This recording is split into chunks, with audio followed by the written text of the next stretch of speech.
दोस्तों आज हम बात करने वाले हैं सरकार के कुछ नए नियमों के बारे में, कुछ ऐसी चीजों के बारे में जो सरकार भारत में लाने वाली है। आपने सुना होगा कि सरकार भाई पूरी तरीके से मंजूरी दे चुकी है सारी कंपनियों की कि आप अपने 5G को इंडिया में लॉन्च कर सकते हैं। और आपने 15 अगस्त पे स्पीच में भी सुना होगा प्राइम मिनिस्टर की कि उन्होंने कहा कि भाई अब तैयार है भारत। अच्छी बात है, लेकिन भारत तैयार है कुछ नए नियमों के लिए, कुछ नए कानूनों के लिए, जिसके बारे में आज मैं बात करने वाला हूं। क्या आपको मालूम है कि हमारे यहाँ जो पर्सनल डेटा प्रोटेक्शन बिल था जो 2019 में लागू किया गया था वो अब हटा दिया गया। इस चीज के बारे में लोग ज्यादा चर्चा नहीं कर रहे, लेकिन ऑनलाइन अगर आप जाते हैं, सोशल मीडिया इस्तेमाल करते हैं, तो आपका डेटा को कौन कंपनी कैसे इस्तेमाल कर सकती है, कहां प्रोसेस कर सकती है, उसका क्या कर सकती है, इसके पूरे कानून भारत में बने हुए थे। लेकिन इसे वापस कर दिया गया है। अब यहां पर डिजिटल इंडिया एक्ट ये आने वाला है। अभी जो आईटी एक्ट है हमारे वो 2000 कब से चलते हुए आ रहे हैं, जो आईटी एक्ट 2000 है। तो भाई पहले जो चीजें थी वो बहुत पुरानी थी, उस हिसाब से कानून बने हुए थे। आजकल blockchain, metaverse, 5G, AR, VR, पता नहीं क्या क्या आ गया है। अगर यहां पर कोई क्राइम होता है, जैसे कोई क्रिप्टो करेंसी से रिलेटेड या कोई ब्लॉकचेन से रिलेटेड क्राइम होता है, तो उसके लिए सजा का हमारे यहाँ कोई वो नहीं है। हमारे यहाँ तो जो आईटी एक्ट है वो 2000 का बना हुआ है, सन 2000, 2001, 1999।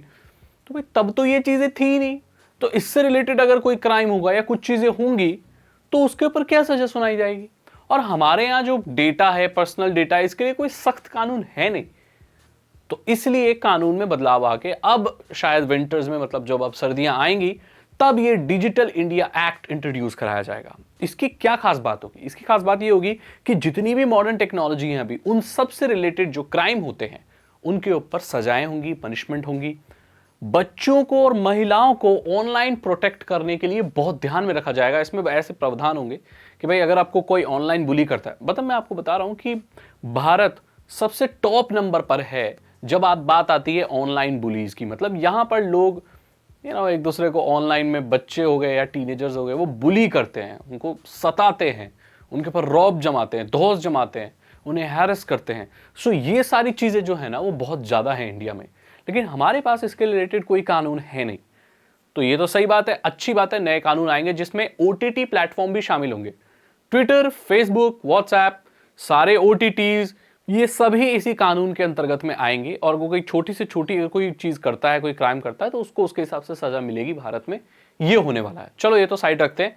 एक और नई चीज सरकार लाने वाली है जो कि यूरोपियन यूनियन के तरफ से देख के वो पूरा इंस्पिरेशन लेके वो ले रहे हैं कि वन चार्जर पॉलिसी। अब ये वन चार्जर पॉलिसी क्या है, सुनना ध्यान से। इंडिया में बिकने वाला कोई भी स्मार्टफोन, कोई भी इलेक्ट्रॉनिक इक्विपमेंट छोटा वाला, उन सब का एक ही चार्जर होगा। चाहे वो किसी भी ब्रांड का हो, किसी भी रेंज का हो, कुछ भी हो, वन चार्जर पॉलिसी। मतलब अगर आपने रियलमी का फोन खरीदा है, ओप्पो का खरीदा है, शाओमी का खरीदा है, कोई भी खरीदा है, उन सब का जो चार्जर होगा ना वो एक ही होगा। सेम वोल्टेज का होगा या सेम दिखने वाला होगा, सब सेम होगा एकदम। तो ये अब कंफ्यूजन खत्म ही हो जाएगी कि भाई चार्जर कौन सा लेना चाहिए, क्योंकि बाजार में सारे फोनों के लिए, जितने भी नए फोन आएंगे, एक ही तरह का चार्जर आएगा। बहुत बड़े बड़े जो देश हैं, जो अलग अलग यूनियंस हैं, जो डेटा प्रोटेक्शन को लेके या कंज्यूमर राइट्स के लिए जो लड़ती हैं, उनको तो ये भी कहना है कि सारे फोनों की जो पिन है वो एक ही होनी चाहिए। भाई टाइप सी लो और सारे फोनों में टाइप सी ही दे दो, उसके अलावा और कोई आना नहीं मांगता है। अब भारत में ये होगा कि चार्जर, एक चार्जर का डिजाइन होगा, उसको गवर्नमेंट अप्रूव करेगी और सभी जगह पर वो मिलेगा। मतलब सारे फोनों के साथ वही चार्जर मिलेगा। ये बहुत अच्छा होने वाला है मेरी नजर में। ये बहुत अच्छे, ये जो दो चेंजेस भारत में हो रहे हैं, ये मेरी नजर में सबसे बढ़िया हो रहे हैं। ये जल्दी से जल्दी होने चाहिए, हम तो इसके बिल्कुल पक्ष में हैं। अब जो नए कानून आएंगे उससे क्या होगा मैं आपको बता रहा हूं। जो डिजिटल इंडिया एक्ट नया आएगा, इसमें साइबर बुली और ये सब करने के लिए काफी कड़े कानून होंगे। तो अब जितने भी लोग रोस्ट चैनल चलाते हैं और जो विदाउट परमिशन रोस्ट बनाते हैं, किसी का भी रोस्ट कर देते हैं, उनको जेल में डाल दिया जाएगा, या उनको फाइन होगा, या उनको सजा तो जरूर होगी। क्योंकि वो भी काफी हद तक साइबर बुली के उसमें ही आता है। आप किसी से बिना पूछे उसकी बेइज्जती करें, उसको पर्सनल रिमार्क वगैरह ये सब दें, तो ये गैर कानूनी है। हालांकि हमारे यहाँ इसके लिए कोई इतने कानून है नहीं, हैं लेकिन उतना जाकर डीप में नहीं है। तो अभी जब होगा ये, तो फिर वो भी उसके अंतर्गत में आ जाएगा। आपको पता भी होगा कि सरकार के पास इतनी पावर है कि वो आपके YouTube चैनल को उड़ा सकती है।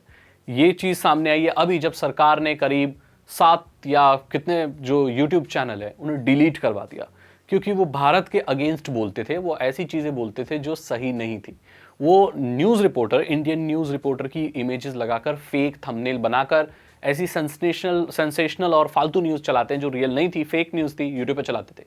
एक तो पाकिस्तानी चैनल भी है जो ऐसे प्रोपोगेंडा और ये सारी चीज़ें भारत के अगेंस्ट फैला रहा था।